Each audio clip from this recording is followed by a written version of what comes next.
কিন্তু বিদেশী হোৱা মানুহজনে নাজানে হয়তো x party without issuing notice তেওঁলোকক বিদেশী কৰি ৰাখি দিয়া হৈছিল। কিন্তু আজি দুদিনমানৰ বছৰৰ পৰা আৰু এটা আচৰিত কাণ্ড হৈছে।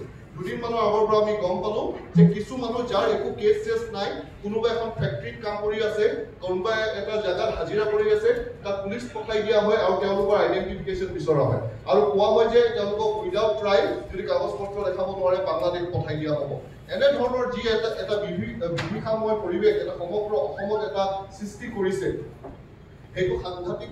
এই পৰিৱেশটোৰ লগত আমি কেনেকৈ মোকাবিলা কৰিম? দেখা গৈছে যে আমি আলোচনা বিলোচনাৰ মাজেৰে যাৰ নাম NRCত ইতিমধ্যে আহি গৈছে তেওঁলোকক আমি কি হিচাপে প্ৰটেকশ্যন দিম। কাৰণ ভাৰত চৰকাৰে ইণ্টাৰনেশ্যনেল ফৰামত কথা দি ৰাখিছিল যে যেতিয়ালৈকে এই মানুহখিনিৰ যাৰ নাম আহিছে বা যাৰ নাম অহাও নাই বা মানুহকো আজি ডিষ্টাৰ্ব কৰি থকা হৈছে বোলে তেওঁলোকৰ NRCত নাম নাই। কালি ৰাতি এজন মানুহে NRCত এপ্লাই কৰিছে, বঙাইগাঁৱৰ পৰা মোৰ এটা ফোন আহিছে, তেওঁলোকৰ NRCত নাম নাই কাৰণে তেওঁলোকক এতিয়া উঠাই লৈ যাবলৈ ওলাইছে। তো এনেধৰণৰ এটা যি পৰিৱেশ সৃষ্টি হৈছে তাক আমি মোকাবিলা কেনেকৈ কৰিম? আমি জুডিচিয়েলি মোকাবিলা কৰিম যে ৰাজপথত সংগ্ৰাম কৰিম? এই সমগ্ৰ পৰিৱেশটোৰ লগত আমি কি হিচাপে মোকাবিলা কৰিম? সেইকাৰণে আজি এই প্ৰেক্ষাগৃহত আমাৰ জ্যেষ্ঠসকলক মাতি অনা হৈছে। আপোনালোকৰ কোন পৰামৰ্শেৰে কোনো অসম সংখ্যালঘু ছাত্ৰ ইউনিয়নে ভৱিষ্যতৰ কাৰ্যপন্থা নিৰ্ভৰ কৰিব? ধন্যবাদ। আমি সকলো কথা যাতে আজি ইয়াত আলোচনা কৰি এটা পৰামৰ্শ দিব, কাৰণ আমি ইয়াত যিটো নাগৰিকত্ব বা বিদেশী বিষয় লৈ কৰা হৈছে, কাৰণ আমি দেখিছোঁ শেহতীয়াভাৱে যিসকলৰ নাম NRCত অন্তৰ্ভুক্ত হৈছে, যিসকলে আবেদন কৰিছে, যিসকলে আবেদন কৰা নাই।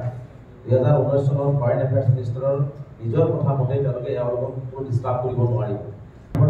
নিশ্চিতভাৱে এপ্লিকোডলৈ গুচি যাব। সেই মানুহখিনিক আমি কেনেদৰে সহায় কৰিব পাৰোঁ বা যিসকলে এতিয়া এপ্লিকোডত মানে এক্সপাৰ্টি হৈ গৈছে তেওঁলোকক আমি হাইকোৰ্টত কেনেকৈ তেওঁলোকক আইনী সহায় আমাৰ ফালৰ পৰা বা আমি সকলোৱে মিলি কেনেকৈ সহায় সহযোগ কৰিব পৰা যায়, এই কথাখিনিও আমি আলোচনা কৰিব লাগিব।